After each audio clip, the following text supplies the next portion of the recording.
Notre dimanche, notre semaine, un seul défi, analyser le traitement de l'actualité par la presse pour une meilleure compréhension de l'information. Madame, monsieur, bonjour.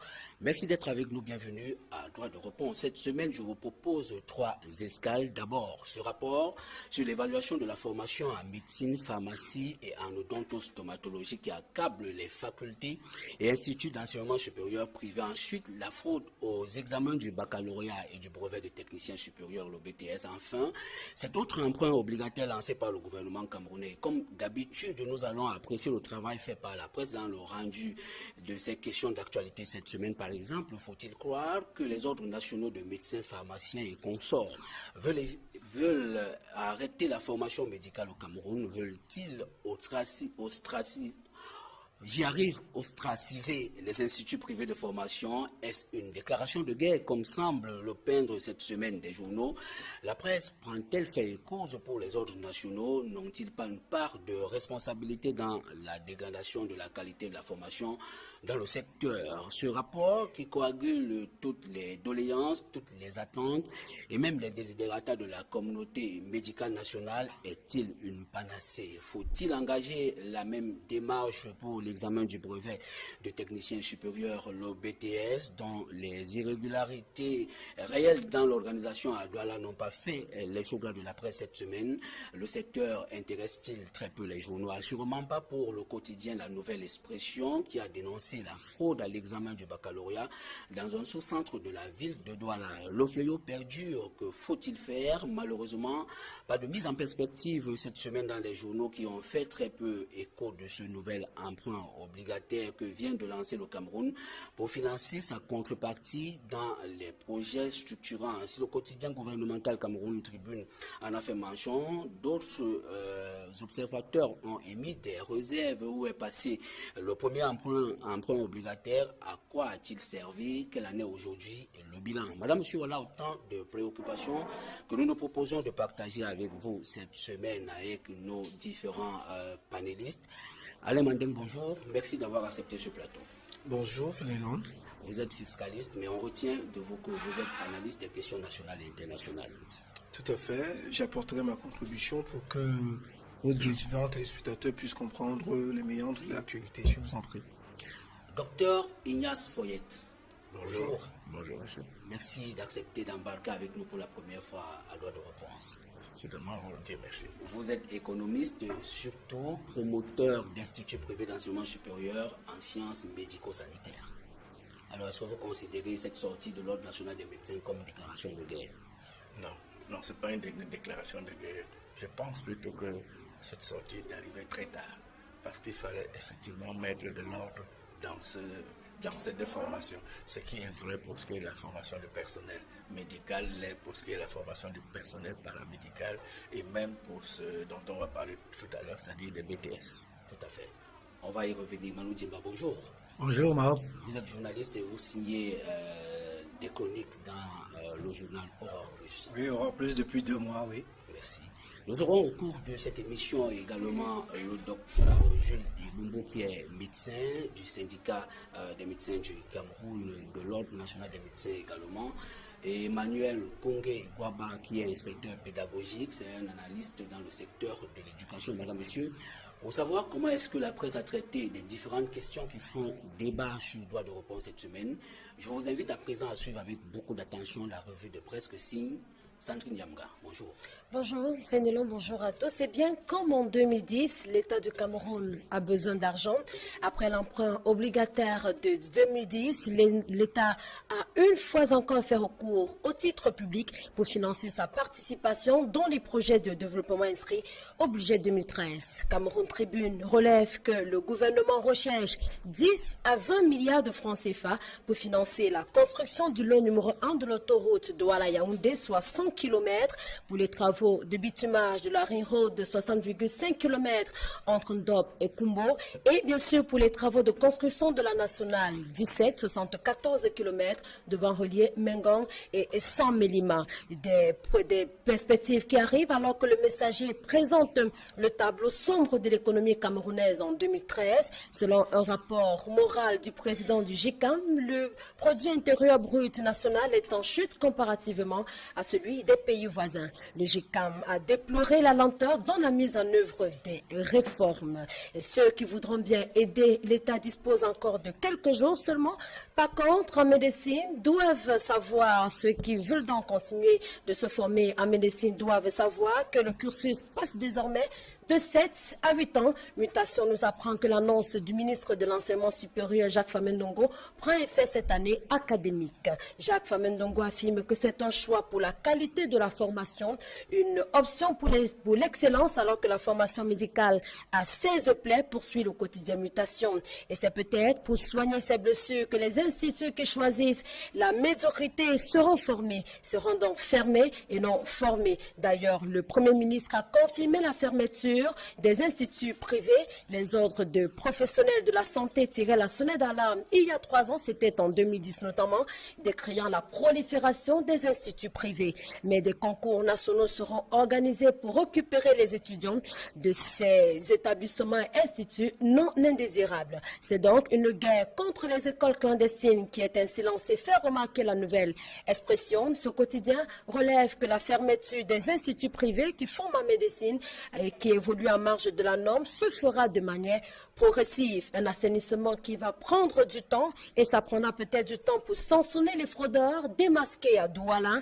La nouvelle expression note que des étudiants qui composaient à la place des candidats ont été identifiés par les surveillants au lycée Mongo Joseph dans la capitale économique.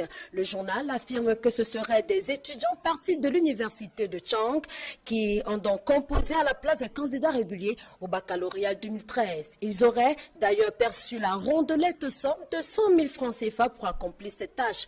Un boulot effectué aussi par d'autres étudiants de la même université du côté de Fumbot, c'est dans le Noun, où ils ont perçu moins de 50 000 francs CFA pour composer à la place des candidats réguliers au brevet d'études du premier cycle, le BEPC. Des informations qui ont peut-être poussé des établissements à faire des journalistes des hommes indésirables à Douala, selon la nouvelle expression. Des reporters ont été refoulés des centres d'examen, qui ont été empêchés de rendre compte du déroulement du dit examen pour lequel des irrégularités ont été observées. C'est tout pour la revue de presse de ce dimanche. Bon dimanche et à dimanche.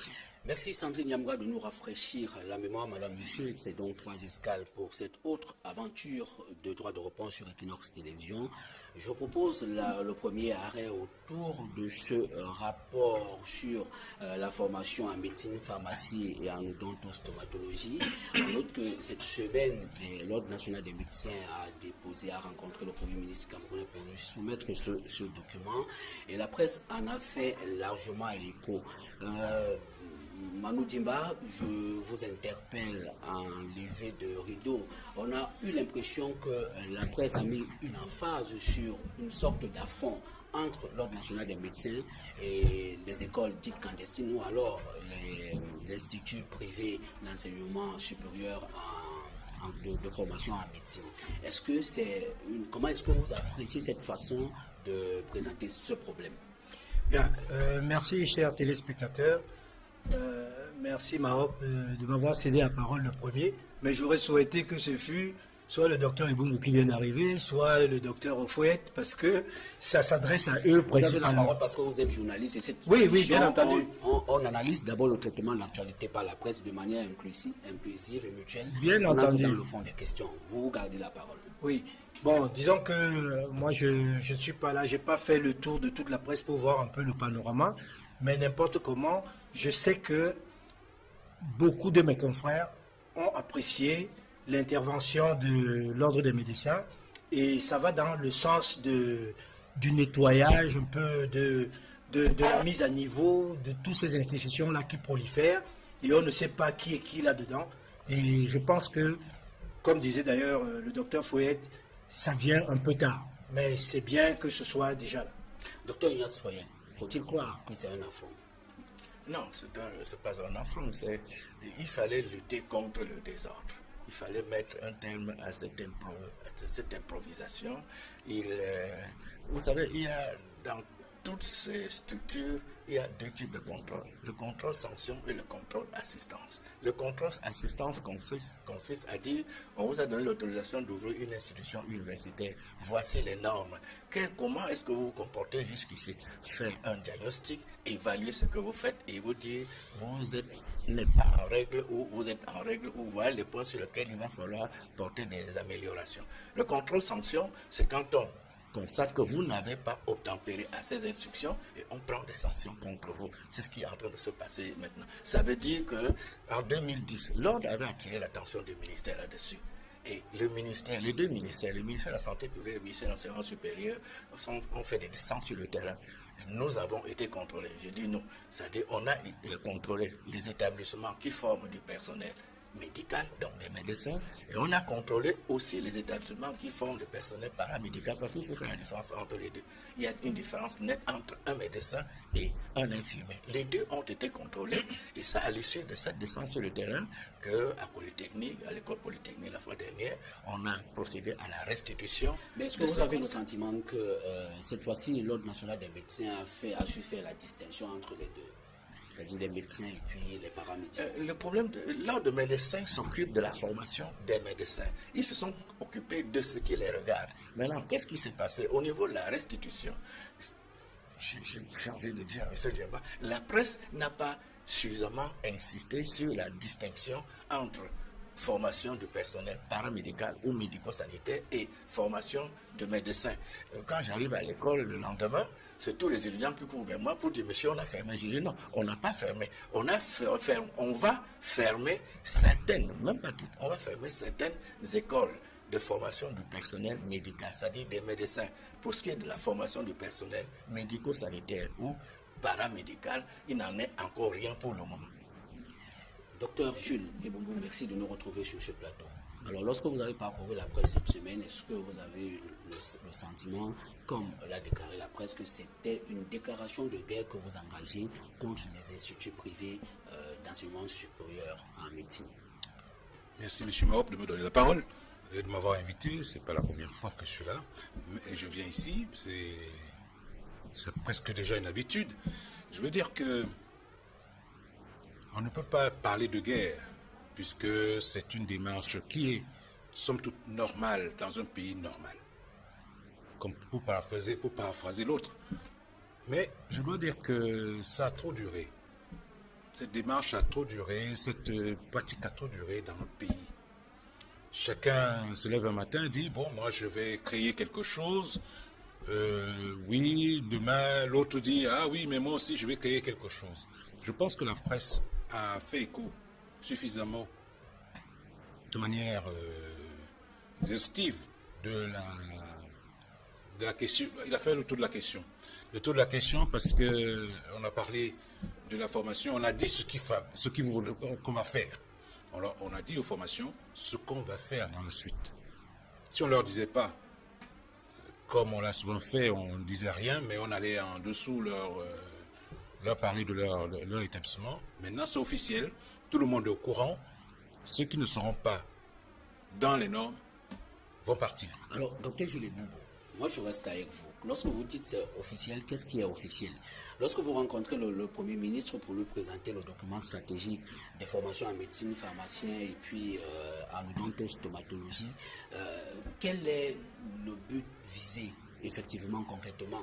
Est-ce que vous voulez en ce moment obtenir que les pouvoirs publics retiennent in extenso toutes les recommandations que vous faites dans ce document, ou alors qu'ils prennent tout simplement conscience de ce qu'il y a un malaise dans le secteur? Écoutez, M. Mahop, cette démarche, ce travail n'est pas un travail d'un jour. On ne s'est pas assis dans une chambre pour le faire. On s'est réunis plusieurs fois, on a fait plusieurs commissions qui se sont penchées là-dessus, on a comparé aux autres pays, on a vraiment, c'est un travail fouillé. Donc, à notre avis, le Premier ministre doit retenir les recommandations que nous faisons. Doit retenir. Les a-t-il retenus? Parce qu'on a eu l'impression dans la presse, en parcourant les journaux cette semaine, du moins que la presse a pris fin et cause pour l'Ordre national des médecins lorsqu'elle dit, par exemple, que l'Ordre des médecins obtient la fermeture d'instituts privés? Mais oui, parce que en fait, nous l'avons demandé, la fermeture des instituts privés, qui ne sont pas dans les normes, qui ne sont pas dans les règles. Et il faut les fermer. Je voulais vous dire, la santé d'un individu, c'est quand même le capital le plus important qu'on a. C'est pas les machines, c'est pas les voitures. C'est d'abord l'homme qui est au centre de tous les problèmes. Et l'homme au centre, il vaut mieux d'abord s'occuper de l'homme avant de s'occuper des machines ou je sais pas quoi, des papiers. Je crois que c'est l'homme qui est au centre de tous les problèmes, qui est au centre de toute notre vie. Et il faut d'abord s'assurer que l'homme est en bonne santé, que l'homme est bien traité pour qu'on s'occupe d'autre chose. C'est l'homme qui va s'occuper d'autre chose. Et s'il n'est pas en bonne santé, s'il n'est pas bien traité, tout s'arrête. Alain Mandé. Je crois que c'est un problème complexe. Il relève à la fois de celui de la protection de la vie et en même temps des opérateurs économiques qui saisissent une opportunité pour la transformer en entreprise pour faire des gains. Mais seulement, est-ce que l'utilisation d'une opportunité économique pour en faire des gains doit sacrifier la vie? C'est à ce niveau que l'éthique des médecins est venue à la rescousse par rapport à une préoccupation que tous les Camerounais ont, c'est celui de la qualité des soins et même des équipements qu'on leur offre dans les officines et dans les hôpitaux. Donc il m'est apparu qu'il était légitime que ceux qui étaient les maîtres de la science dans la médecine viennent rappeler dans quelles conditions on devrait former les Camerounais. Mais seulement, c'est que moi, je pense que les médecins devraient pouvoir aussi apporter leur contribution dans la formation des jeunes que de chercher plutôt à obtenir les fermetures des écoles. Parce que je vois dans la plupart des cas, il y a une stratégie de verrouillage de certains métiers et parce qu'un investissement public est défini un peu déficient et les opérateurs économiques ont pu faire preuve de leur entrepreneuriat pour apporter la formation. Donc, ce qui est regrettable, c'est qu'en mettant en marche le cahier que l'administration arrête à partir des suggestions de l'ordre des médecins, on va forcément aboutir à la fermeture, on va forcément réduire la ressource humaine dont a besoin aujourd'hui les hôpitaux. Et je pense plutôt qu'il est question de renforcer l'encadrement des opérateurs économiques par les lois et d'accroître le pouvoir de police autour de la création des écoles pour qu'on soit sûr que ceux qui créent déjà ont qualité, ensuite ont-ils la capacité de donner les enseignements nécessaires pour qu'on ait un corps médical qu'il faut par rapport à ce que le pays dont a besoin, et aller même plus loin jusqu'à ce que, moi je pense même que ces opérateurs économiques qui jusque-là sont considérés comme ceux qui font le social doivent payer des impôts parce que les prix sont très élevés et puis c'est pratiquement des formations élitistes qui ont des prix, réservés à l'aristocratie. Donc je pense, à ma foi, que c'est une mission salutaire que l'ordre se réveille maintenant, mais aussi je crains que le gouvernement agisse par une répression un peu trop méchante. Donc il est question de réfléchir et d'utiliser l'acquis que nous avons, l'améliorer pour que nous ne privons pas les hôpitaux d'une ressource humaine dont ils ont besoin pour les soins des Camerounais.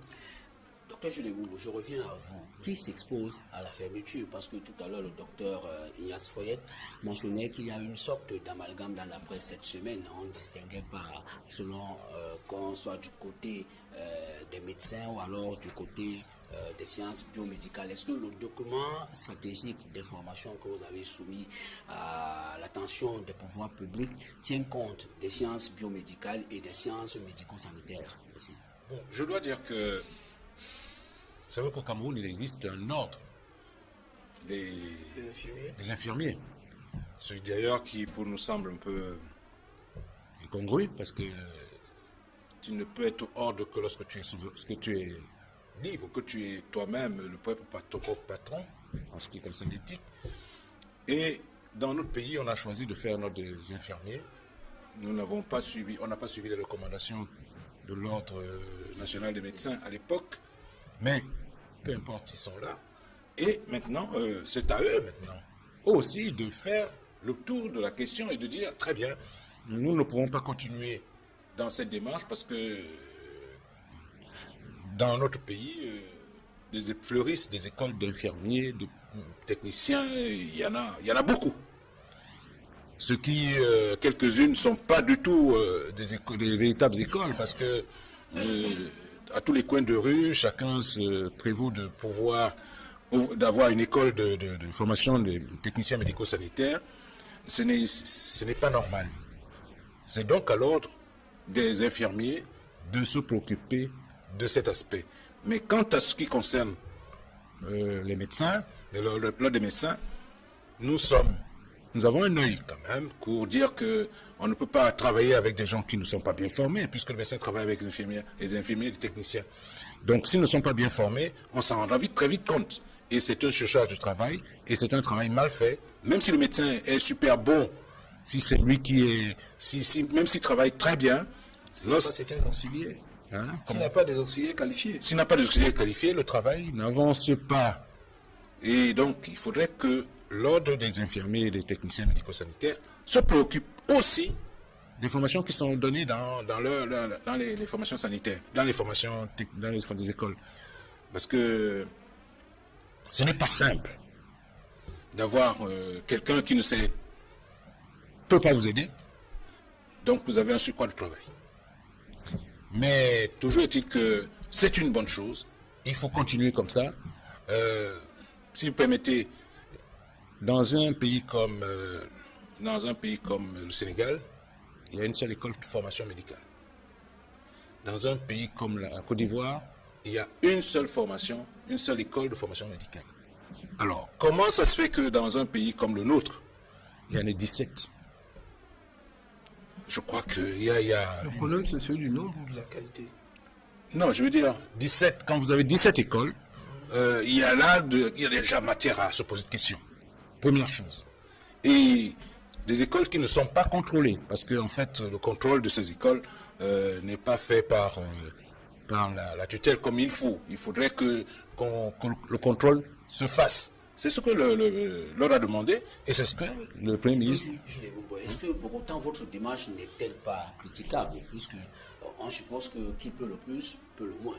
Vous dites aujourd'hui qu'il faudrait que des infirmiers s'activent à assainir aussi leur secteur. Moi, on sait que les médecins travaillent avec ce type de personnel. Est-ce que pour avoir toute la gloire dans cette campagne d'assainissement, n'aurait-il pas fallu commencer un peu plus bas, c'est-à-dire impulser d'abord ce dynamisme d'assainissement un peu plus bas avant de se retrouver un peu plus haut? Mais je voudrais vous dire que cette démarche n'est pas d'aujourd'hui. Elle ne date pas d'aujourd'hui. Nous avons essayé un moment en son temps et nous avons demandé que les pouvoirs publics s'impliquent. L'ordre des médecins a voulu voir un peu plus clair. On leur a répondu, mais de quoi vous vous mêlez? La formation, ce n'est pas vous. La formation est ailleurs. Alors, nous avons reculé, mais on ne s'est pas découragé. On a donc pris d'autres stratégies de grande envergure, parce qu'à ce moment-là, nous avons appelé tous les éminents professeurs de la République et tous les doyens. Nous avons appelé tous ceux qui étaient plus ou moins impliqués dans la formation. Alors on va dire, nous ne pouvons pas continuer comme ça. Il faudrait faire quelque chose. Alors, je crois que notre son de cloche a été entendu à ce moment-là. Et la réaction vient maintenant. Mais ce n'est pas d'aujourd'hui. C'est une affaire qui traîne depuis longtemps. Ignace Foye, comment est-ce que vous comprenez cette démarche? Est-ce qu'on peut arriver véritablement à assainir si on se limite au niveau des IPES? Parce qu'on peut fermer des IPES qui sont clandestins, mais si les centres de formation dans les sciences biomédicales ou alors médico-sanitaires prospèrent, est-ce qu'on arrivera à résoudre ce problème? Oui, je dois apporter des précisions. Nous avons deux ministères qui forment le personnel médico-sanitaire ou paramédical, le ministère de la Santé publique et le ministère de l'Enseignement supérieur. Le ministère de la Santé publique fait des contrôles réguliers, contrôle assistance, et ça se solde souvent par des sanctions. Et dans cette mission, il y a toujours le représentant de l'ordre. Moi, je parle en tant que promoteur de ce deux types d'établissements. Il y a un représentant de l'ordre des infirmiers dans les commissions du ministère de la Santé publique qui descendent sur le terrain. Depuis 2010, où le ministère de l'Enseignement supérieur a été interpellé par l'ordre, 2 commissions sont descendues et pour contrôler, c'est-à-dire pour vérifier si ces établissements répondent aux normes. Et nous avons reçu des lettres suivant le cas d'encouragement ou de redressement. C'est ce que j'appelle contrôle assistance. D'autres ont été fermés. Et le ministère de l'Enseignement supérieur a cette technique qui consiste à fermer en douce sans faire beaucoup de bruit pour éviter des problèmes sociaux. C'est-à-dire on s'adresse à vous, on vous demande de mettre la clé sous la porte. Alors, depuis 7 ans, j'ai là devant moi un document du ministre de l'Enseignement supérieur qui, après le passage chez nous, nous répond en nous disant cette fois-ci c'était une lettre d'encouragement. Avant, c'était pour nous dire attention, prenez telle disposition.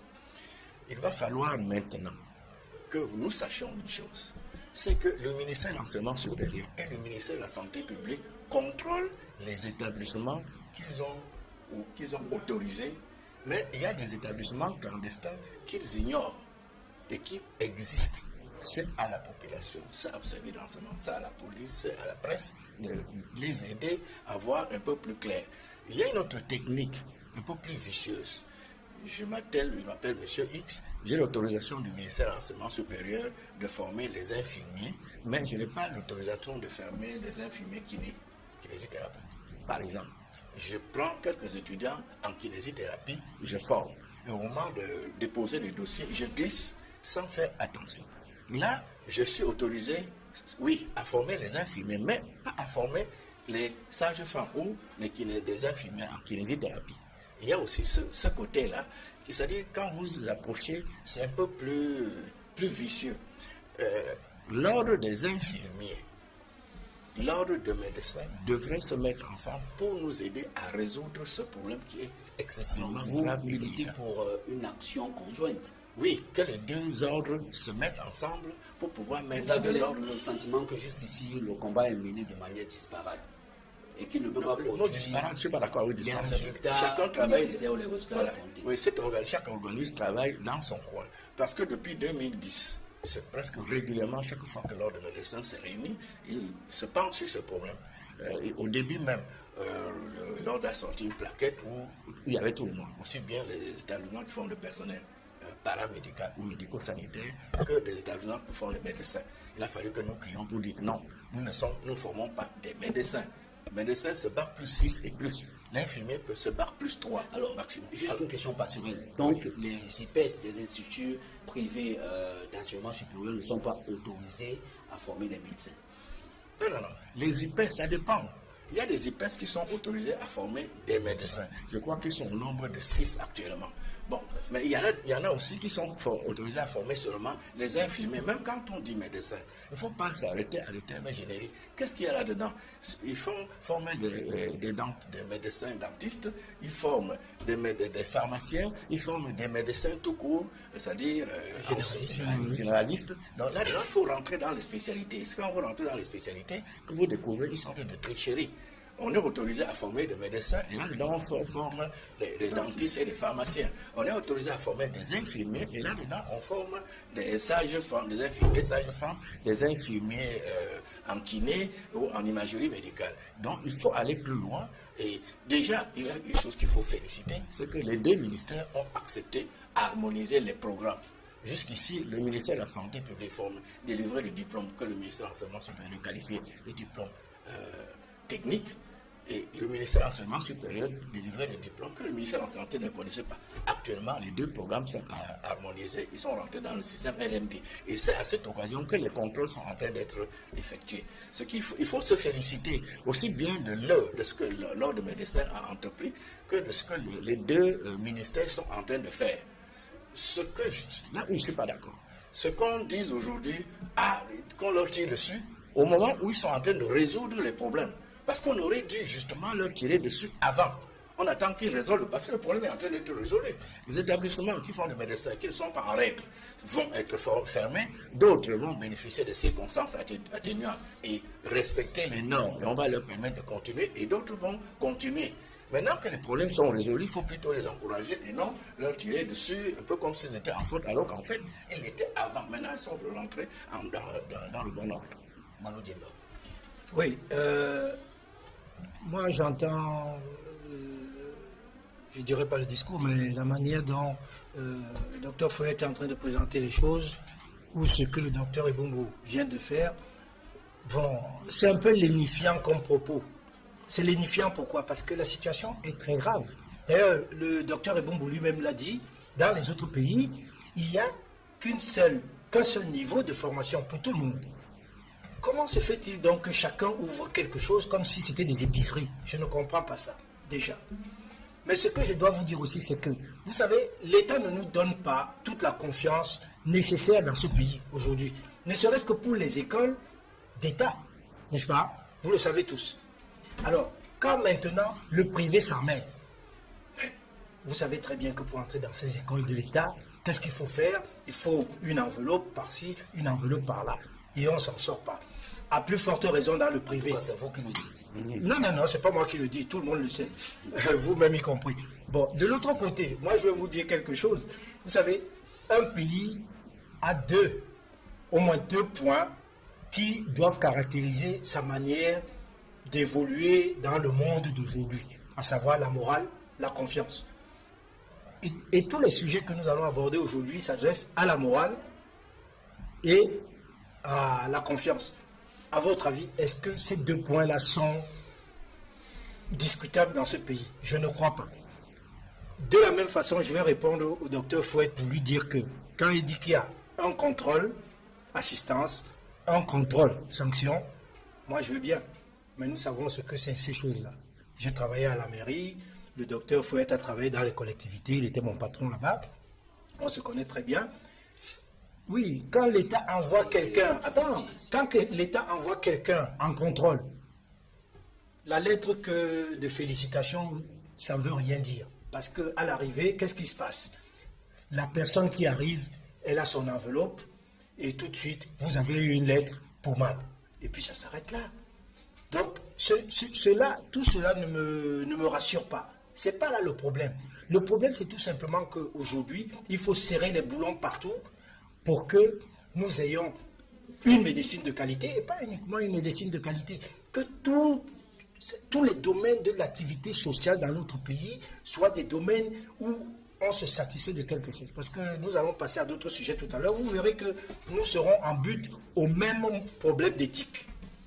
Alain Mandé, est-ce qu'il faudrait exempter de cette gangrène toute responsabilité de l'État? Je crois que la manière dont nous sommes entrés dans le champ de la libéralisation montre l'état où nous sommes aujourd'hui. Parce qu'à la fin des années 80, je veux dire en début d'année 90, dans l'enseignement supérieur, le seul opérateur était l'État. Et à la faveur d'une libéralisation de l'économie, tout est entré dans le champ du marché. Et le fait que tout soit entré dans le champ du marché a fait que ceux qui étaient entrepreneurs ont capté les opportunités que le marché leur présentait. Moi, je crois que l'État, c'est nous tous. C'est-à-dire qu'il faut comprendre que ce n'est pas... Moi, je trouve d'ailleurs que si la démarche des médecins semble salutaire, mais aussi elle peut être suspecte en termes de réflexes corporatifs liés à une ambition de fermeture du métier aux gens, pas forcément pour un problème de formation. Et c'est pour cela que je dis, c'est pour cela parce qu'en réalité, ce n'est pas seulement l'ordre des médecins qui est dans ce réflexe corporatif. Si vous voyez l'ensemble des corps où on fait des métiers aujourd'hui au Cameroun qui sont des libéraux, vous allez voir que chaque corps, plus ou moins ce que nous appelons en économie, va multiplier les barrières à l'entrée. Mais seulement c'est que ici, la faiblesse des médecins dans la stratégie de vouloir réclamer la qualité et de vouloir reprocher à l'ensemble du système éducatif d'offrir les ressources humaines, pas celles qu'il faut pour les hôpitaux, c'est qu'ils ne se situent pas ni en aval ni en amont. Ils ne reçoivent que la ressource humaine à leur porte. Et ils ont cette fois-là la capacité, peut-être le pouvoir de juger si c'est bon ou pas. Mais moi je pense que le réveil de l'État, qui naît du fait que aujourd'hui les médecins, eux, ont remarqué que la ressource humaine peut avoir des tares, c'est peut-être bien, mais je dis que leur démarche est aussi suspecte. Ce qui est important, c'est que les acteurs ont pris conscience de ce que, aujourd'hui, la médecine qui a trait à la vie et qui est liée à la responsabilité de l'État du fait de son devoir de veiller à la vie et même à la sécurité des hommes et des biens, Donc ce réveil fait qu'ensemble, les parties prenantes vont se remettre en cause et puis ensemble mettre une démarche plus davantage, je vais dire cohérente, pour faire une police autour de cette question. Parce que nous avons fait une libéralisation qui n'a pas eu, je vais dire, la cohérence nécessaire pour savoir qu'est-ce qui devait entrer dans le marché et qu'est-ce qui ne devait pas entrer. Je ne suis pas d'accord avec les exemples du Sénégal, pas nécessairement, parce que la plupart des temps, nous avons vu en France, lorsqu'on a fait des efforts de fermer les barrières à l'entrée, parce qu'on savait que la plupart des médecins avaient les ressources à travers la Sécu. Eux-mêmes, ceux qui avaient promu la fermeture à l'entrée, aujourd'hui, vous allez voir que la France a une carence de médecins. Je ne veux pas attribuer seulement ça aux médecins, mais cela est lié en grande partie au réflexe corporatiste qu'avaient eu les médecins dans les années 60.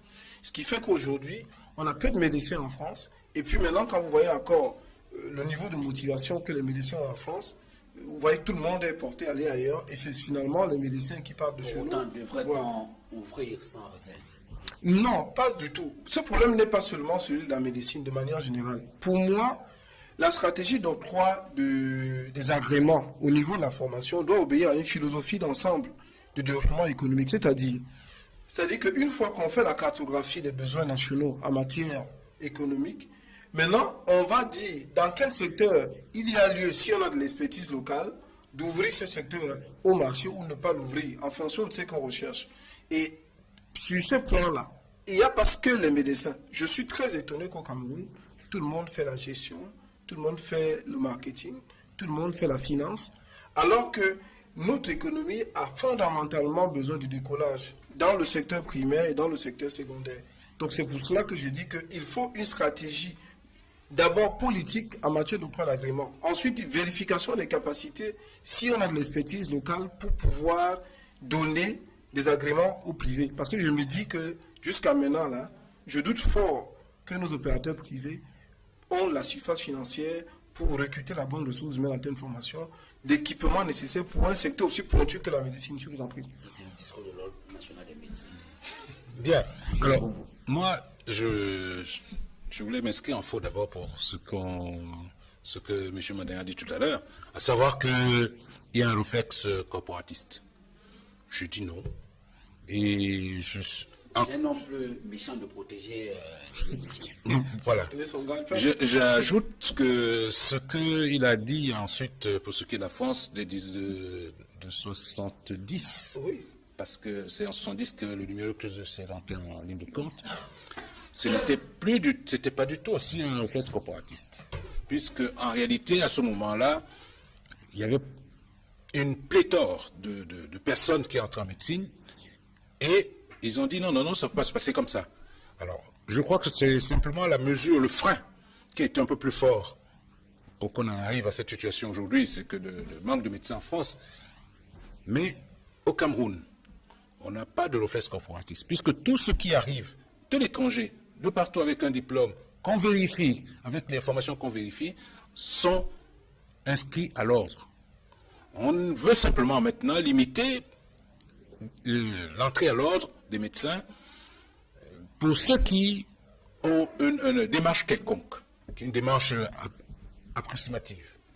On voudrait qu'il y ait des bons médecins comme nous, on veut des bons techniciens, on ne veut pas des à peu près.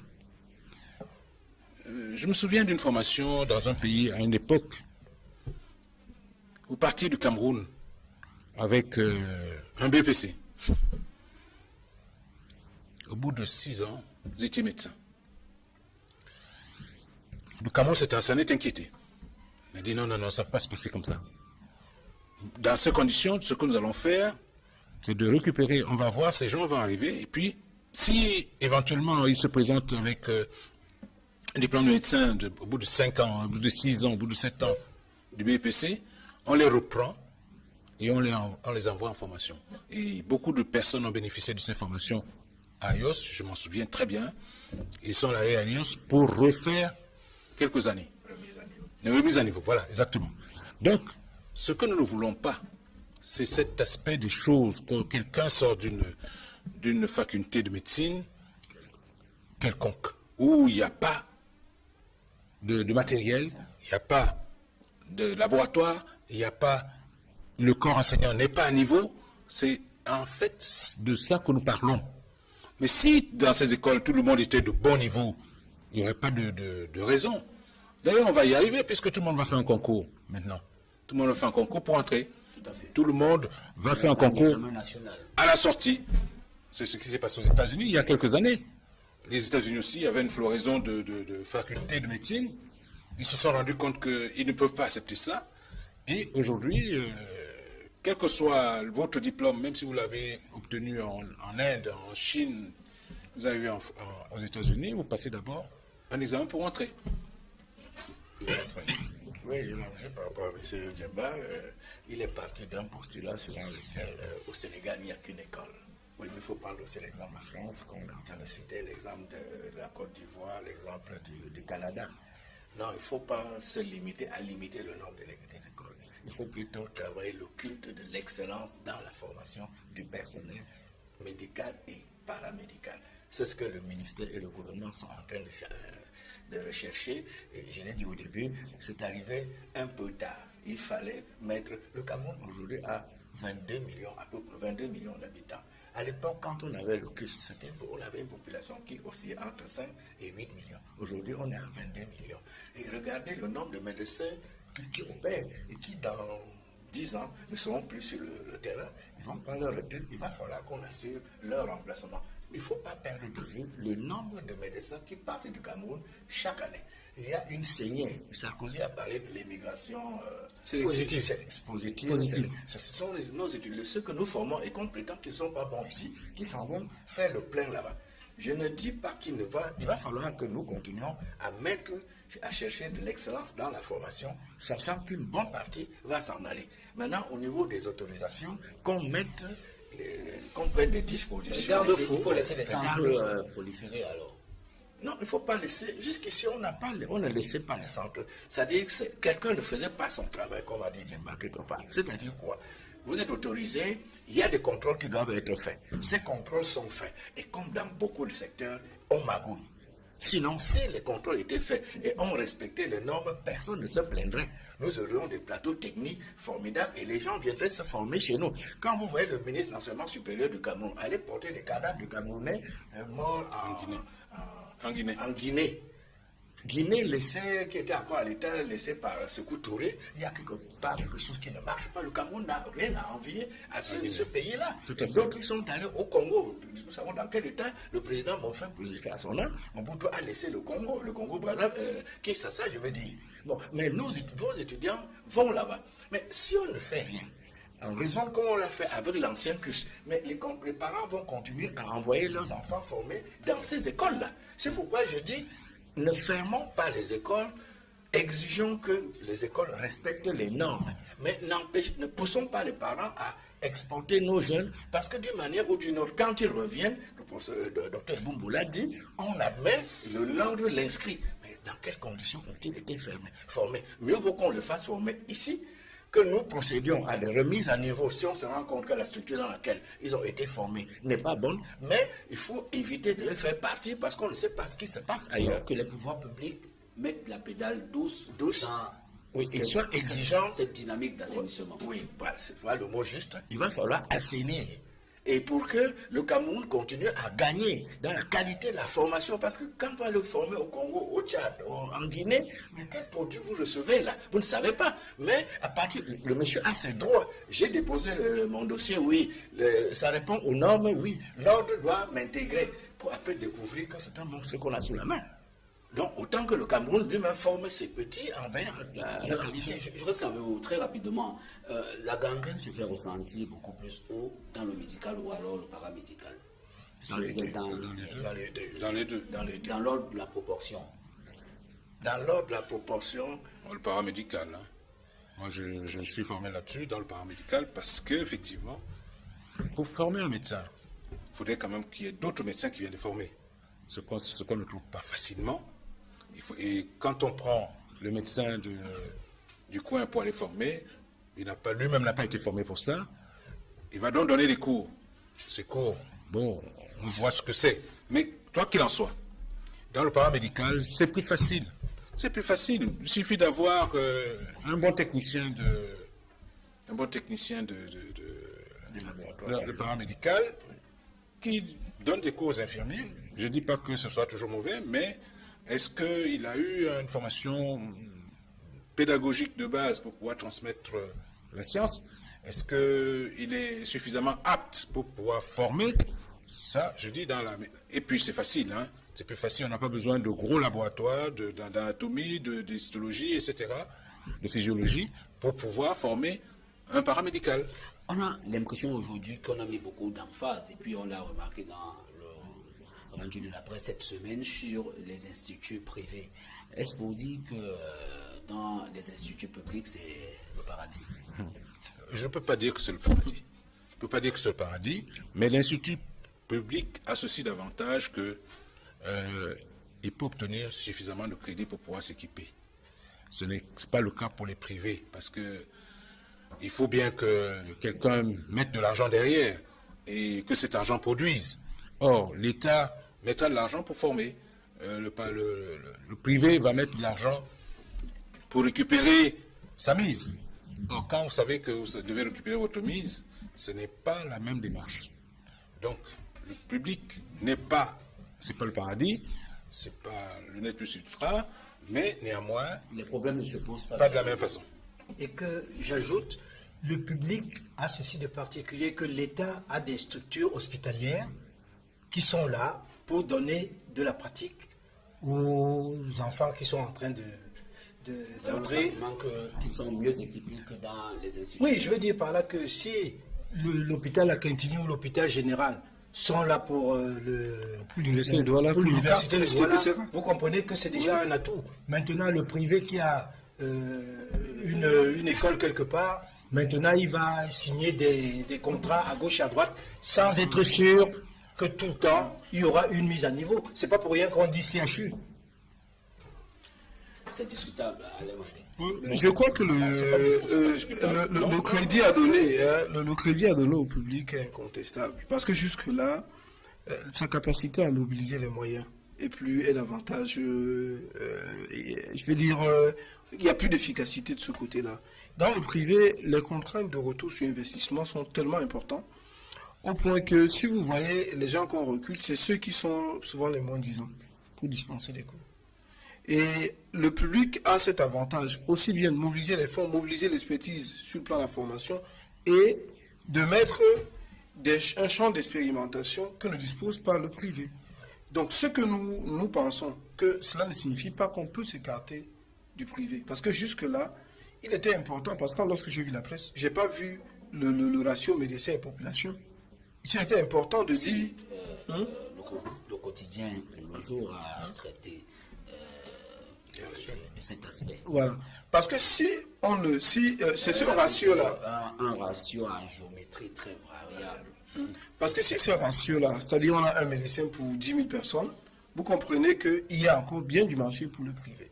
Il y a encore bien du marché, mais seulement, il faut que dans la libéralisation de ce secteur-là, qu'il y ait suffisamment de verrous, à mon avis, parce qu'il est question de la vie des Camerounais. Et on ne sait pas, quelqu'un qui revient du Mali, on ne sait pas dans quelle infirmerie ou dans quelle boutique il était, et cette personne-là vient au Cameroun. Je vais vous raconter une histoire, au-delà même comme le système, ou dans ce système. Voilà un enfant qui n'a jamais été brave à l'école, parce qu'on a toujours fait un piston financier pour qu'il puisse plus ou moins faire une ascension sur le plan académique. Un jour, cet enfant-là sort, il a un diplôme de médecin. Ce qui est étonnant, son père lui demande « Est-ce que tu peux me trouver un médecin ?» Le fils dit « Non, moi je suis un médecin. » Il dit que non, je sais comment j'ai fait de toi un médecin. Donc, c'est pour dire que si, en réalité, d'une part, il faut dire, quand j'ai parlé tout à l'heure des parties prenantes, même nos parents, qui savent qu'on peut créer un poison social en choisissant la médecine, eux également contribuent. Donc c'est une responsabilité sociale importante, mais il reste que le niveau de responsabilité de l'État en matière de police sur cet aspect-là est davantage élevé. Oui, je voulais réagir par rapport à M. Diemba et à d'autres pour dire que quand l'État, que ce soit le ministère de l'Enseignement supérieur ou le ministère de la Santé publique, vous donne l'autorisation de former, automatiquement, vous ouvrent les portes des hôpitaux pour lesquels vous faites les pratiques. C'est tellement vrai que la formation nos personnels paramédicaux en licence, bac plus 4, en lettres, en droit, c'est bac plus 3. La 4e année, une année de plus. Ce n'est pas qu'on attend la 4e année pour faire les stages. Non, ça dit que tout au long, vous avez une année de pratique qui se fait dans les hôpitaux parce que le ministère de la Santé et le ministère de l'Enseignement supérieur veillent à ce que vous ayez des terrains pratiques. Maintenant, retour sur investissement. Mais quand un homme d'affaires va investir dans un domaine, c'est vrai, quand on dit que je ne sais pas quel pays se porte mal, on récupère les mises très tôt. Mais quand on fait confiance au pays, on étale. Aucun homme d'affaires n'investirait pour pouvoir fermer 2 jours après parce qu'il veut faire le retour sur investissement. Qu'est-ce qu'il fait? Il doit s'arranger pour que son école mette le bon produit sur le marché pour lui permettre de gagner sur le temps. En affaires, vous êtes économiste comme moi, le décollage d'une affaire, ça décolle comme un avion. C'est-à-dire qu'on ne monte pas d'un pic, on ne gagne pas d'un pic. Alors lendemain, c'est progressivement.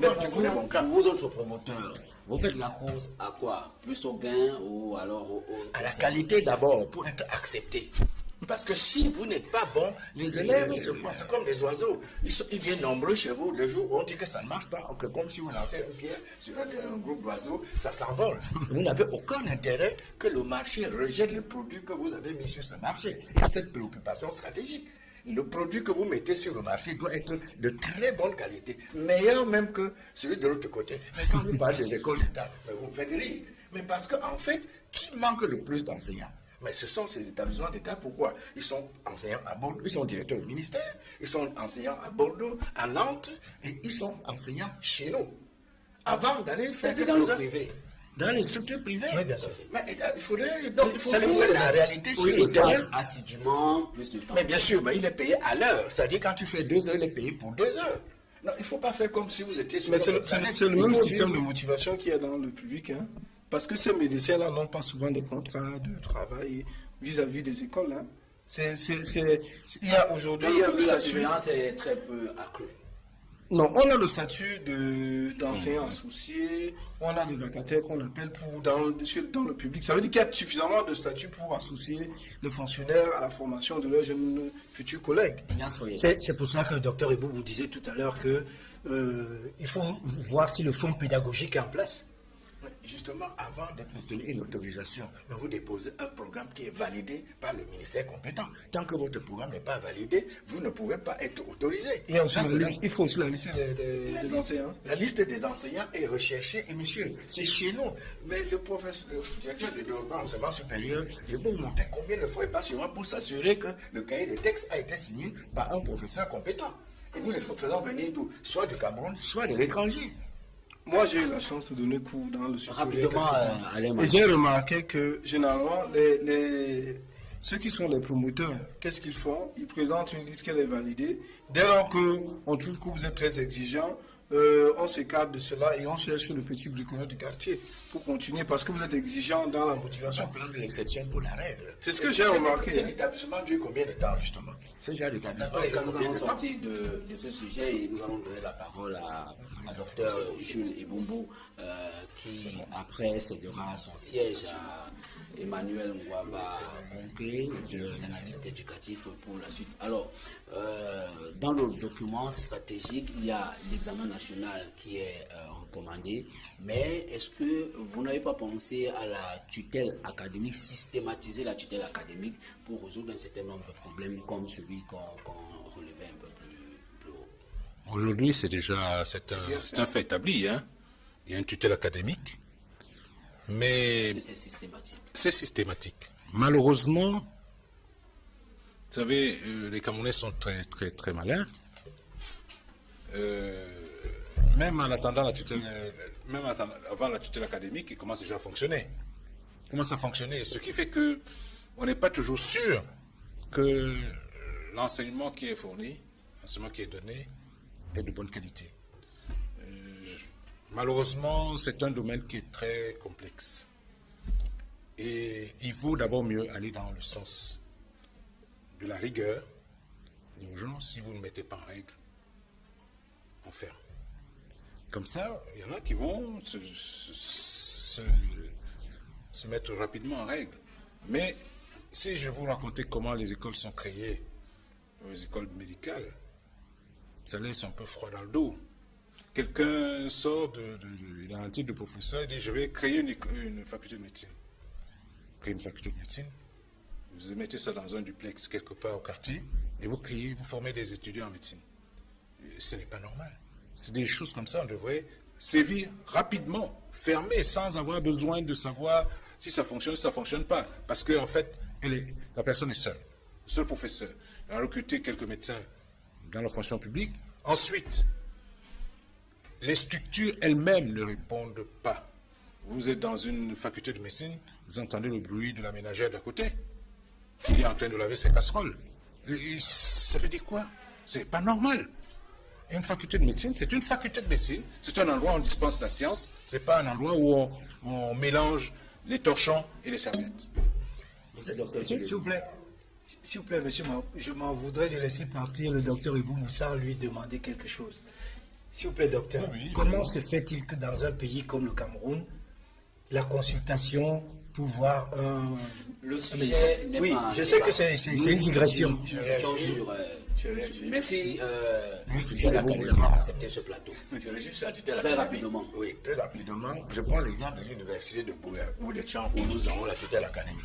Mais nous allons très loin, monsieur. Les épreuves sont sélectionnées par l'université tutrice. Les étudiants composent, l'université tutrice récupère les épreuves, les corrige et les promulgue les résultats. Ce ne sont pas les épaisses les épaisses placées sous la tutelle académique des universités d'État qui délivrent les diplômes. Ce sont les universités d'État qui assurent la tutelle, qui délivrent les diplômes. Et un recteur, pour mettre sa signature. Pourquoi? Parce que d'ailleurs, il donne un numéro matricule à notre étudiant. C'est-à-dire, quand l'étudiant s'inscrit chez nous, il s'inscrit à 50 000 francs dans l'université tutrice qui assure notre tutelle. Et le recteur lui donne un numéro matricule. Et c'est sur la base de ce numéro matricule qu'il signe l'attestation ou le diplôme de cet étudiant. Vous comprenez que ce recteur ne peut pas s'amuser avec sa signature pour signer, pour délivrer n'importe quel diplôme. Donc, les épreuves, je le prends, sont composées et remis pour qu'ils valident. Une fois validés, ils les retournent pour que les étudiants composent. Une fois la composition faite, ils récupèrent les épreuves, corrigent dans une commission, exactement comme ça se passe chez eux. Et à la fin, ils proclament les résultats. On ne peut pas me dire, dans ces conditions, que la tutelle n'est pas assurée. Dans tous les cas, nous restons dans les épreuves, nous restons dans la formation avec cette deuxième escale de cette émission autour de la fraude aux examens officiels cette année. Le baccalauréat et le brevet de technicien supérieur qui fait couler beaucoup d'encre et de salive dans beaucoup de sous-centres d'examen dans la ville de Douala. Emmanuel Conquet Ouaba, bonjour et merci de nous retrouver. Bonjour Monsieur Maroc. Vous êtes inspecteur pédagogique en mathématiques. Vous êtes un analyste dans le secteur de l'éducation. Est-ce qu'aujourd'hui, vous avez parcouru certainement la presse cette semaine? Il y a des cas, celui du quotidien La Nouvelle Expression, dans sa parution de mardi dernier, qui relève des cas de fraude démasqués dans la ville de Douala, plus précisément au 60 examens du lycée Mongo Joseph. Est-ce que, après avoir lu ce cas, vous paraît-il vraisemblable? Oui, si vous permettez, Monsieur Mahop, il faut déjà que je donne mon sentiment sur la façon dont la presse a traité l'actualité relative aux examens, parce que j'ai l'impression que c'est aussi l'un des objectifs de cette émission. Justement, je me dis que la presse n'est pas rentrée en profondeur de la chose, parce que lorsqu'on parle des examens officiels, il s'agit là de l'aboutissement de tout un processus. Donc, quand je regarde un peu comment ça se fait dans d'autres pays, la période des examens est un moment qui permet au moins de poser deux questions. La première, c'est quelle est la qualité, quelle est la qualité de notre système éducatif qui délivre ces parchemins. Ça, c'est déjà la question fondamentale qu'il faut poser en ce genre c'est-à-dire en un moment comme celui-ci. L'autre question, c'est comment s'organisent même ces examens. Est-ce que chez nous, dans un contexte de corruption, dans un contexte où il y a un déficit d'éthique, comme disait tantôt quelqu'un, est-ce que les examens, que ce soit BPC, que ce soit probatoire, BAC, BTS, etc., est-ce que ça se déroule dans l'objectivité? Est-ce que les conditions sont crédibles? Est-ce que l'égalité de chance est acquise? Bon, là, déjà, je dois, comme je disais là, sans donner de leçons à la presse, pour ma part, je pense que la presse est passée à côté. La presse est limitée à des faits divers et à quelques cas. Ce qui frappe à l'œil. C'est pour ça que parfois, on a tendance à penser que notre presse, c'est une presse qui fait dans le sensationnel, dans le spectaculaire. Bon, revenons donc à la fraude, puisque c'est cet angle-là que vous avez choisi. Là, j'ai au moins 3 choses à dire. C'est que premièrement, lorsque vous voulez analyser la marge d'erreur, lorsque vous réalisez une activité scientifique, il y a un seuil d'erreur qu'on peut accepter ou ne pas l'accepter. Bon, dans le cas des examens jusqu'à présent, le BPC, c'est autour de 230 000 candidats. 230 000 candidats. Au niveau de l'office du bac, c'est dans les 320 000 candidats. Donc, ça fait en tout dans les 500 quelque chose de 1000 de candidats. Vous voyez donc, si vous avez 2 ou 3 cas de fraude à Fumboldt, comme on a dit, si vous avez 1 ou 2 cas de fraude au lycée de Mongo-Joseph, comme on l'a dit, encore faut-il les vérifier. Même si c'est vérifié, si vous avez 10 ou 15 cas de fraude, vous voyez que déjà, sur le plan quantitatif, on est dans la marge d'erreur qui peut être tolérée. Ça, c'est une première chose. La deuxième chose, c'est que... C'est négligeable. Oui, c'est négligeable. C'est négligeable sur le plan scientifique. Parce que j'ai dit BPC, ça fait 230 000 candidats au Cameroun. L'office du bac, c'est 330 000 candidats. La deuxième chose que je peux dire, c'est que un système qui est capable de détecter la fraude, c'est-à-dire si vous pouvez empêcher à un étudiant d'aller composer à la place d'un élève du lycée, là, c'est un bon système. C'est plutôt un système qui est crédible et qui est efficace. Parce que imaginez qu'un étudiant réussisse à passer par les mailles du filet, qu'il ne soit pas découvert. Ça veut dire que voilà un enfant de 3e qui aura un BPC qui est faux, ou bien un enfant de terminale qui aura un baccalauréat qui en réalité n'est que fictif. Donc, lorsqu'un système peut détecter et éliminer la fraude, pas complètement le réduire, parce qu'en passant, je signale qu'au Maroc, le Maroc c'est un pays que nous envions sur le plan éducatif, puisque j'ai beaucoup d'anciens élèves qui sont allés au Maroc faire des études supérieures. En 2011, il y a eu plus de 2400 cas de fraude. Et en 2012, malgré les mesures qui ont été mises en place, il y a eu plus de 3000 cas de fraude. Donc en passant, bon, j'ai fait une publication cette semaine dont les gens peuvent regarder les cas de fraude en France. J'ai eu à énumérer les quelques cas de fraude qui sont arrivés en France. Là, je vous donne sur le plateau le cas du Maroc. La dernière chose que je veux dire sur le problème de fraude, c'est que lorsqu'un étudiant peut établir une carte d'identité scolaire au nom d'un élève de 3e, là, ce n'est plus le ministère des enseignements secondaires. Ça veut dire qu'il faut voir la police. Comment la police fonctionne chez nous? Comment peut-il se passer que dans un pays normal, Fotso ait la carte de Kamga, ou bien qu'Ondjoa ait la carte au nom de Tangana? Ça veut dire que là, il faut remettre en question le fonctionnement de la société camerounaise. Parce que l'école est dans une société. Parce que je dois bien vous dire que lorsqu'un étudiant de l'université va composer à la place de l'élève du lycée, ça veut dire qu'il a pu établir une carte d'identité nationale au nom de cet élève du lycée. Comment a-t-il fait pour obtenir? Comment a-t-il eu l'acte de naissance de cet enfant, etc., etc. Vous voyez donc là, les problèmes de fraude... Emmanuel Ngaba, vous avez énuméré quelques cas de fraude, quelques types de fraude et même des facteurs favorisants. Moi, je reviens à cette capacité de détection. Lorsque vous minimisez sur le plan numérique les fraudes de cette année jusqu'ici pour ceux des examens qui se sont déjà déroulés, est-ce que vous avez le sentiment qu'il n'y en a pas eu assez, ou alors c'est la capacité de détection même de ces cas de fraude qui fait défaut? Non, je vous ai dit que sur le plan quantitatif, au niveau de la proportion, si vous avez 2, 3, 4, 10, même 20, même 50 cas sur 2000 candidats, si vous avez 50 élèves, même ça fait 50 dans tout le Cameroun, sur 2030 candidats au BPC, je dis tous les scientifiques vont vous dire que nous sommes dans la marge de l'erreur normale. C'est pour ça que j'ai pris dans des pays voisins, j'ai dit qu'au Maroc, en 2011, vous pouvez aller vérifier ça sur Internet, c'est accessible, 2400 cas de fraude.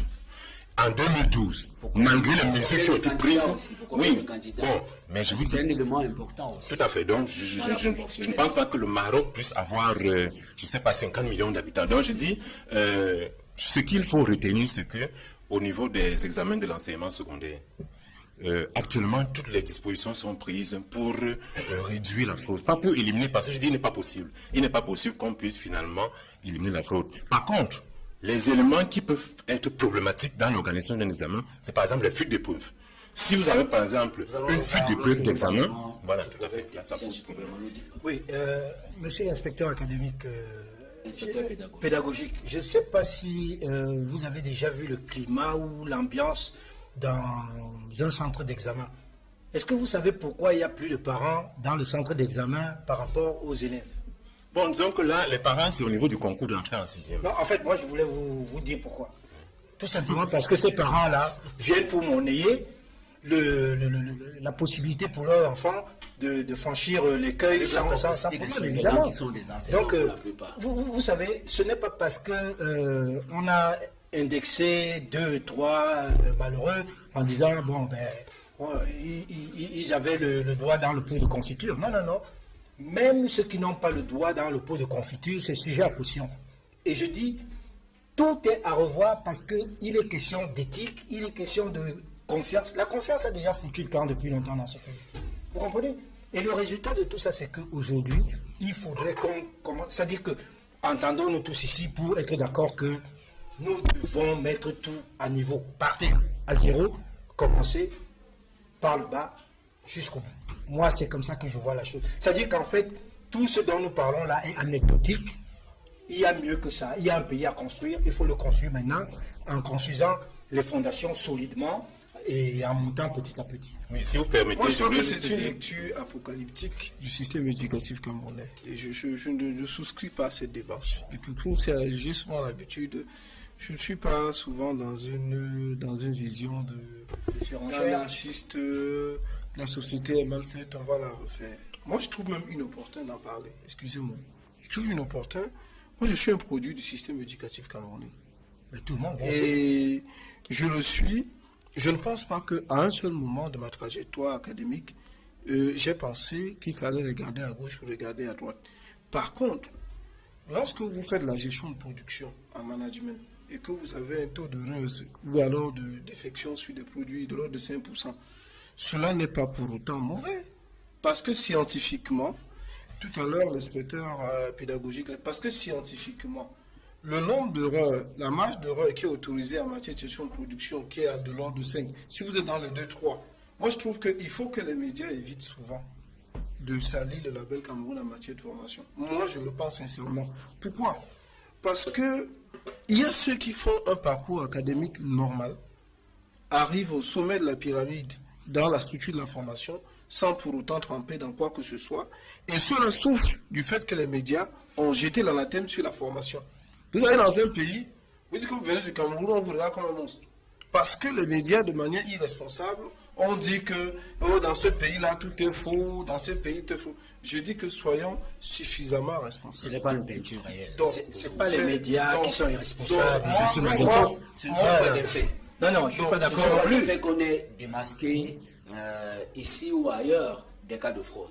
Mais moi, je trouve que le fait que, de manière... Je veux La dire presse que... devrait se Non, je ne l'appelle pas un silence. Elle fait une sorte de veille, mais mettre cela en relief avec beaucoup d'emphase, parce que je vois, j'ai comme qu'il y a une mauvaise intention dans cette chose. J'avoue que les parents qui font la sous-traitance lors des examens pour envoyer des gens composer à l'enfant à la place de leurs enfants, je ne sais pas ce qu'ils veulent. Politiquement, un système éducatif a pour rôle, sur le plan fonctionnel, de produire une ressource humaine à même de relever les défis de développement que la politique se donne. Mais maintenant, si les parties prenantes, parmi cela, il y a des parents, quelques enseignants, qui choisissent un chemin en marge de la norme, je pense que si on met beaucoup d'attention là-dessus, on risque de sacrifier ceux qui travaillent loyalement. C'est ce que j'ai remarqué. Parce que je vous dis, si vous voyagez et vous sortez du Cameroun, nous donnons souvent du bâton aux autres pour nous fouetter. Je vous en prie. Oui, c'est de l'autoflagellation, comme quelqu'un dit. Non, nous sommes dans les établissements scolaires, je suis promoteur, et nous sommes sous la tutelle académique des universités d'État. Je vais raconter une histoire vécue. Un professeur vient superviser le déroulement d'une épreuve. Et dans un établissement, pas chez lui, au cours du déroulement, il découvre un étudiant qui était en train de tricher. Il en a fait une affaire d'État. Le promoteur réagit, mais c'est un étudiant, c'est un tricheur potentiel. C'est-à-dire c'est pourquoi les surveillants sont dans les salles d'examen. Donc quand vous avez quelques maigres cas, mais n'en faites pas une affaire d'État. Un étudiant, c'est un tricheur potentiel, c'est comme un conducteur. Quand il va le faire rouge, qui a la police, et qui n'a pas le véhicule, vient de l'autre côté, il franchit. Alors, il ne faut pas, comme dit monsieur, nous auto-flageller. quelques maigres cas dont parle l'inspecteur ne devraient pas faire dire que... Mais peut-être parce que les techniques et les tactiques de fraude ont évolué. Que vous ne vous en apercevez pas. Oui, attendez. Que cela donne l'impression aujourd'hui que c'est des maigres cas. Il y a des cas qui ne sont pas démasqués parce qu'ils échappent au contrôle. L'exemple qu'on a pris de manière ponctuelle et Je conjoncturelle. suis d'accord avec vous, mais l'exemple qu'on a pris pour pouvoir faire tout cet tapage dans les journaux est tel que cela m'inquiète. Je me demande si la presse ne manque pas de responsabilité. Parce qu'en fait, on en a fait vraiment une affaire d'État. Un étudiant, je répète, permettez-moi pour ne pas perdre du temps, c'est un tricheur potentiel. S'il peut tricher, il triche. Et tous les étudiants sont comme ça. Ça ne veut pas dire qu'ils sont bêtes. S'il peut améliorer sa copie, il ne rate pas l'occasion. C'est normal. Bon, maintenant, il faut l'en empêcher. Et c'est ça le rôle du surveillant dans une salle d'examen. Vous avez attrapé quelques cas. Félicitations. On devrait plutôt vous féliciter. Ceux qui ont démasqué ces cas et qui les ont saisis devraient être encouragés. Mais dire que le Cameroun va s'écrouler parce qu'un enfant a triché. Moi, je ne trouve pas que... Mais c'est ces enfants qui trichent qui Manu deviennent... Dimba, vous n'avez pas la parole. Oui, disons que je crois que ça va dans le même sens, c'est-à-dire que il y a 15 ou 20 ans, il y avait peut-être les mêmes cas. Il y avait peut-être les mêmes tricheries, mais peut-être le système de fraude, le système de contrôle. Le système de contrôle n'était pas assez efficace pour démanteler ces réseaux. Moi, je connais, il y a près de 10 ans, des gens dans ce pays qui avaient pour métier d'aller composer à la place des autres. Moi, je crois qu'aujourd'hui, ce n'est plus possible parce qu'entre-temps, il y a eu, le dispositif s'est renforcé. Vous avez un chargé de mission, vous avez un chef de centre, vous avez un chef de secrétariat, vous avez. Mais comme je disais tout à l'heure, il n'est pas possible d'avoir le risque zéro. Monsieur Mao, vous êtes un bon journaliste. Si sur 50 journaux ou sur 50 journaux télévisés de 20 heures, vous faites une erreur, vous êtes un très bon journaliste. Mais si vous faites 20 ou 25 erreurs sur 50, là, sûrement, on va vous remplacer. Donc, je dis, il faut faire très attention. Et concernant les diplômes dont on parlait tout à l'heure, j'ai eu un entretien, au cours d'une enquête que j'ai menée sur le bac camerounais. J'ai rencontré un Français qui est responsable d'éducation au Cameroun et qui connaît les deux systèmes éducatifs. Il me dit, de sources diplomatiques et de sources académiques, le bac français n'a aucun problème en France. Alors que chez nous, le bac camerounais n'a aucun problème en France.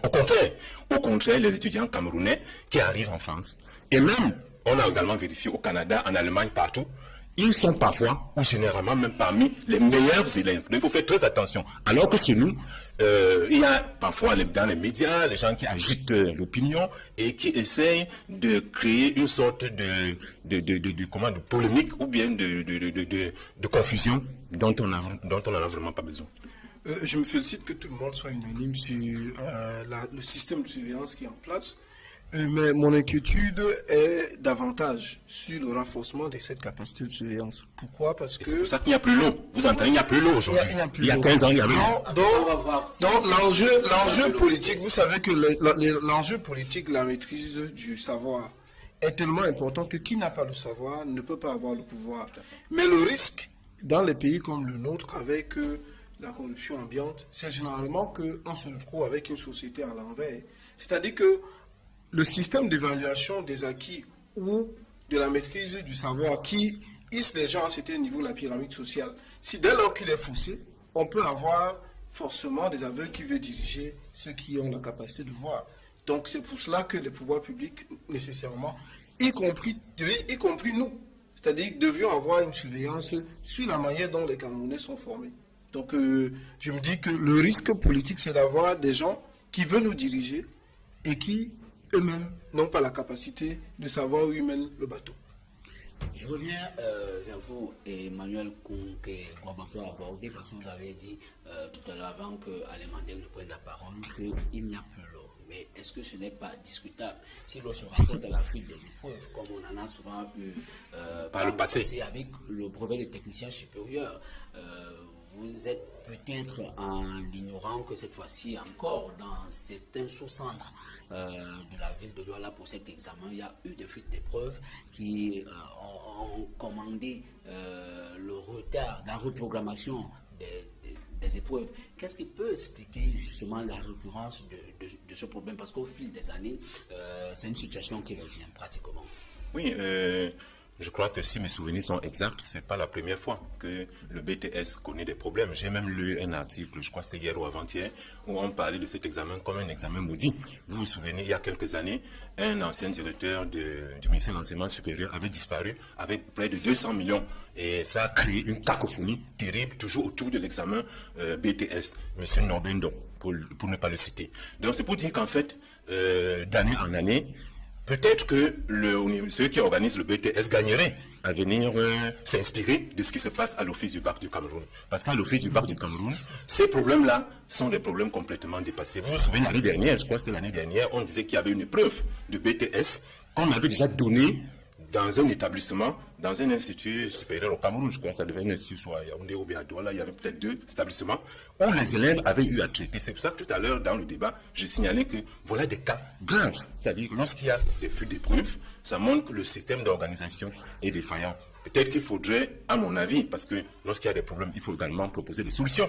À mon avis, je pense qu'il faudrait mettre sur pied un système d'organisation un peu neutre, comme au niveau de l'enseignement secondaire. C'est-à-dire qu'on ne sache pas exactement qui fait les sujets, qu'on ne sache pas où est-ce qu'on corrige les copies. À partir de ce moment, ça peut renforcer la crédibilité et l'objectivité. Parce que ce qui se passe actuellement au bac au Cameroun, on ne sait pas qui fait le sujet et on ne sait pas où est-ce qu'on corrige les copies, on ne sait pas où est-ce qu'on délibère un centre X. Ça fait donc que, même si vous avez de mauvaises intentions, parce qu'on est au Cameroun, vous ne pouvez rien faire parce que le système ne le permet pas au niveau du bac. Je pense que les organisateurs du BTS devraient s'en inspirer pour améliorer le processus. Docteur Ignace Foyer, vous formez également en cycle BTS. Est-ce que vous avez le sentiment qu'il y a un véritable problème dans l'organisation de cet examen? Oui et non. Oui, parce qu'on découvre des cas comme ceux-là. Non, parce que quand on regarde le nombre d'épreuves qui viennent et le processus est lequel? On demande aux différents établissements de faire parvenir des projets d'épreuves. Pour une matière, on peut en avoir 50. Et quand parmi ces 50, les professionnels se mettent ensemble et choisissent une épreuve. Mais qui est-ce qui propose ces épreuves? Ce sont des enseignants. Et ces enseignants sont dans différents établissements. Chaque promoteur aimerait que ses étudiants aient un pourcentage de succès assez élevé. Et ces enseignants ont tendance à rentrer dans leurs établissements respectifs pour dire voici l'épreuve qui vient à l'examen. De toute façon, aucune épreuve hors programme ne peut passer. Par principe, puisque l'épreuve devrait être au programme. Ça veut dire quoi? Quand on retrouve les épreuves, ça n'est pas étonnant. Quand on retrouve une épreuve, c'est que l'enseignant est naïf. Parce qu'ils peuvent traiter les épreuves dans le cadre normal du cours sans dire à l'étudiant, voilà l'épreuve qui va venir. Ou alors qui peut venir. Qui peut venir. Il traite, c'est-à-dire dans le cours, dans le processus du cours, on sait ce qu'on lui demande. Mais il y en a qui sont naïfs au point où il dit aux étudiants, voilà l'épreuve que j'ai proposée, et malheureusement pour lui, cette épreuve arrive. Et qu'est-ce qu'il faut? Docteur, est-ce que c'est la naïveté? Dès que l'étudiant sort de la salle, on a traité l'épreuve-ci dans notre centre. C'est ce qui est arrivé à 2 de mes Cela veut dire que c'est une fuite involontaire d'épreuves. Non, c'est même une fuite volontaire, parce que l'enseignant, il le dit à ses étudiants. Mais parce que bien sûr, le ministère sanctionne. La déontologie lui interdit. Et de manière facultative, l'épreuve peut être retenue ou pas. Voilà. Alors, est-ce qu'à ce niveau, la fuite n'est-elle pas involontaire? Non, la déontologie lui interdit de donner ça à ses étudiants. Il lui est interdit de donner ça à ses traiter étudiants. cette épreuve, de donner cela à ses étudiants. Mais une épreuve qu'il a donnée en contrôle continu, il ne devrait pas le reproduire in extenso comme projet d'épreuve à l'examen. Il ne devrait pas le faire. Donc, à ce niveau, il faut revoir le système d'organisation. Il faut sensibiliser les enseignants qui proposent les épreuves là. Mais le Camerounais lambda comme vous et moi, vous n'avez aucune main sur lui. Le promoteur ne peut pas lui dire que allez me proposer l'épreuve puisqu'il sait que son établissement va être sanctionné. L'année dernière, nous avons un établissement à Yaoundé et un établissement à Douala qui ont été très sévèrement sanctionnés. Il y a même ceux qui ignorent le projet des examens, ceux qui violent le secret des délibérations. C'est-à-dire que dans l'ignorance du droit, vous savez que si vous donnez une épreuve, dès lors que l'épreuve arrive au ministère, parce que vous êtes un fonctionnaire assimilé dans la tâche qui vous a été assignée, vous pouvez être puni pour violation hein, pour violation également. Hein, parce que vous êtes dans les... Voilà. Parce Confidentialité. oui, vous faites... Dans tous les cas, Même au niveau, il y a même d'autres qui viennent dire non, on a fait passer à 7. Je me demande quelle responsabilité. Et ça rejoint ce que nous disions pour le bac, c'est-à-dire que quand on voit le nombre d'épreuves qui viennent, qu'on met à la disposition des étudiants, et le nombre de cas de fraude, vraiment, c'est insignifiant. C'est parfois une épreuve, c'est parfois... Cette année, on a repris une épreuve à Douala, une épreuve. Donc, en fait, c'est pas aussi grave que ça. dans tous les cas, on retient qu'il y a des manquements dans les examens officiels, mais il y a des problèmes dans l'organisation du brevet technicien supérieur. Je vous propose la dernière escale de cette émission. Nous allons y aller au pas du course. C'est dans les finances publiques. L'État du Cameroun a besoin de entre 10 et 20 milliards de francs CFA pour financer sa participation dans les projets de développement inscrits dans le budget de cette année. Il vient de lancer un emprunt obligataire. Ça, c'est vrai, c'est exact et c'est réel. Alain Mandel, est-ce que le problème aujourd'hui, ce n'est pas ce que la presse a relevé, un nouvel emprunt obligataire sans toutefois faire le bilan du premier emprunt obligataire? Non, il n'appartient pas, je crois qu'il ne m'appartient pas d'évaluer de l'utilisation qui est faite de l'emprunt pour d'autres exercices. Mais par contre, je peux remarquer qu'aujourd'hui, l'État utilise plusieurs leviers pour financer le budget. Est-ce que c'est épiphénoménal que la presse émette un certain nombre de réserves? C'est-à-dire qu'on ne sache pas à quoi a servi le premier emprunt obligataire, qu'on en soit au deuxième aujourd'hui. Je crois que ce qui intéresse ceux qui placent leurs fonds, c'est un placement de fonds, comme tous les autres placements de fonds. Ce n'est pas l'utilisation qui est faite du placement qu'on a fait. Ce qui leur intéresse, est-ce que l'État est crédible? C'est un problème de signature. Si je place cet argent, si je place mon argent, aujourd'hui, ce sont généralement les institutions financières et les banques qui, généralement, sont souscriptrices de ces bons de l'État. Et je dis que leur préoccupation, c'est la qualité de la signature de l'État. Ce n'est pas forcément l'utilisation qui est faite. Mais je comprends que l'État, dans sa démarche, doit plus ou moins, dans un élan patriotique, associer les Camerounais à la réalisation de grandes ambitions.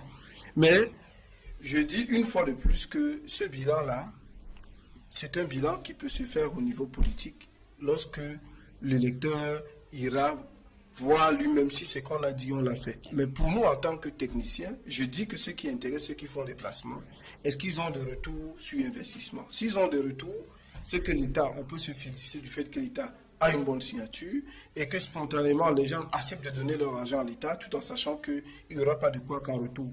Aujourd'hui, si vous regardez les amortissements pour plus ou moins pour ceux qui sont arrivés à terme, je suis sûr que sans entrer dans le secret des banques et des assurances qui, la plupart, avaient misé sur ces produits-là, ils ne sont pas dans le regret. Et moi, je me félicite parce que dans les années 80, lorsque beaucoup de banques étaient en situation de banqueroute, personne n'osait miser sur les bons de l'État. Aujourd'hui, c'est de manière spontanée. Lorsque il est arrivé lors du premier lancement, qu'il y avait même il y avait plus de souscripteurs au point que... Mais par contre, ce qui convient aujourd'hui, l'intérêt d'un financement par l'épargne locale est mieux, sur le plan plus que sur le plan politique. On recourt aux moyens que les Camerounais ont, parce que autrefois c'était un système plutôt de recours au financement par la BIAC, et qui ne faisait que sur le plan de la masse monétaire, on courait le risque de tomber dans une inflation avec une masse monétaire constante.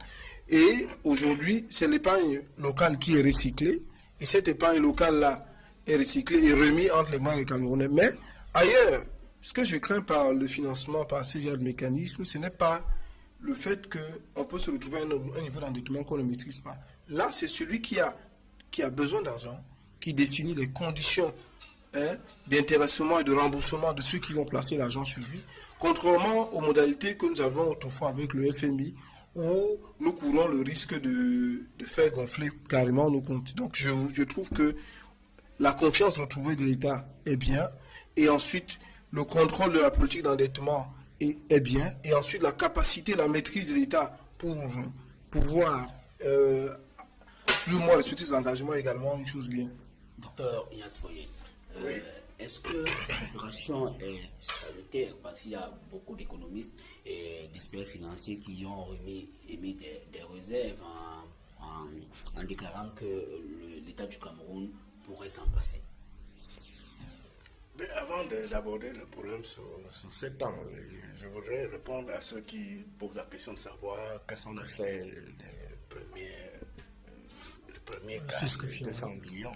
Il y a une cour de compte qui est là pour faire ces vérifications. Nous n'avons pas, il ne faut pas distraire les gens. Maintenant, le Cameroun, pourrait-il, oui ou non, même ne serait-ce que sur le plan éducatif, le Cameroun a besoin de tester notre capacité de financement, notre économie, au lieu d'aller comme le voisin de droite, au lieu d'aller vers le FMI, vers la Banque mondiale pour qu'on nous impose des conditionnalités que nous connaissons. Ce n'est pas une mauvaise chose. C'est même une éducation. Il faut même souvent emprunter cette voie. Et bien sûr, prendre des dispositions pour rester crédible, c'est-à-dire rembourser ces sommes à temps, à échéance pour encourager le Camerounais. C'est ce dont j'ai peur. Par contre, c'est est-ce que les gens ne vont pas profiter pour faire du blanchiment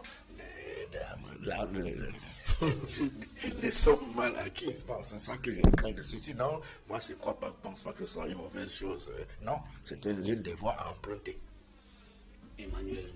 Oui, moi, sans être spécialiste de la finance, je peux juste donner mon point de vue, c'est que je suis de ceux qui pensent qu'il faut faire recours à l'épargne locale, parce que l'expérience a montré que avec le FMI et autres, généralement, lorsqu'on nous a donné une chose à gauche, on l'a toujours récupérée à droite, et ça ne nous permet pas de pouvoir, mûrir sur le plan politique et même économique, parce que généralement, ceux qui nous aident, entre guillemets, généralement nous imposent d'autres conditions qui finissent par nous asphyxier. Donc je pense que au-delà de... Tout à l'heure, on a parlé de la route. L'axe, ça doit être pour financer le premier tronçon de l'axe Douala-Yaoundé, c'est ça, si j'ai bien suivi, l'autoroute. Je suis même de ceux qui pensent qu'il faudrait multiplier. Je pense qu'il faut même plutôt... D'accord, je pense même qu'il faut multiplier ce genre d'initiatives pour d'autres sujets cruciaux. Parce que, en passant, je signale qu'on a par exemple une réforme. On a lancé la réforme, la professionnalisation. Il y a une réforme de 1993 à l'université et actuellement on est en train de vouloir lancer une réforme à l'enseignement secondaire. Malheureusement, elle est complètement bloquée parce qu'il n'y a pas de moyens. Donc je pense que voilà une voie qui est offerte à l'État pour régler ce problème-là. Oui, je suis comme monsieur l'inspecteur, je n'ai pas qualité à parler de ces choses, mais pour dire à monsieur Mandeng que les populations ont besoin de savoir... Les Camerounais ont quand même besoin de savoir où est parti l'argent parce que c'est leur argent. Ce n'est pas l'argent de l'État. Encore que l'État, c'est vous, c'est bon. Donc nous avons besoin de savoir. Mais du peu que moi je sais, par exemple, je sais que les 200 milliards ont été utilisés dans 14 projets. Oui. Par contre, quand j'ai regardé les projets hier en entrant sur Internet, je n'ai pas vu l'agriculture là-dedans.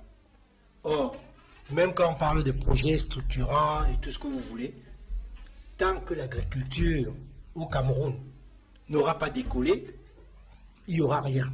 Et déjà, le président de la République nous avait dit au dernier comice agricole que c'est l'agriculture qui va être le secteur prioritaire. Maintenant, l'argent est en train de venir, c'est vrai, mais où est l'agriculture dans cette histoire-là? Je ne la vois pas. Peut-être qu'il faut attendre. La route permet d'acheminer la production qui fait avoir déjà vers les zones urbaines. Déjà, c'est un apport toujours. Je peux vous montrer l'incidence sur le plan agricole. Oui, non, mais ça, je suis d'accord. Quelquefois, ça peut pourrir sur place. Donc, par contre, ce que moi je regrette, c'est que la plupart des pays qui ont laissé des financements de l'État par les marchés se sont souvent exposés à avoir un certain nombre de financements des origines douteuses. Et parfois, ce sont ces créanciers-là qui finissent par dicter une logique à l'État. Nous avons vu le cas de la Grèce sous le contrôle de la Chine. Donc, il faudrait davantage que cela entre dans une vision de géostratégie globale de l'État. Merci Alain Mandeng, merci à vous tous d'avoir accepté de nous prêter de votre temps et de votre science cette semaine. Encore, madame, monsieur, merci de nous avoir suivis. Nous sommes arrivés au thème de cette autre livraison de droits de réponse sur Equinox Télévision cette semaine. Restez connectés sur nos programmes. Je vous retrouve dimanche prochain lorsqu'il sera 12h. Au revoir.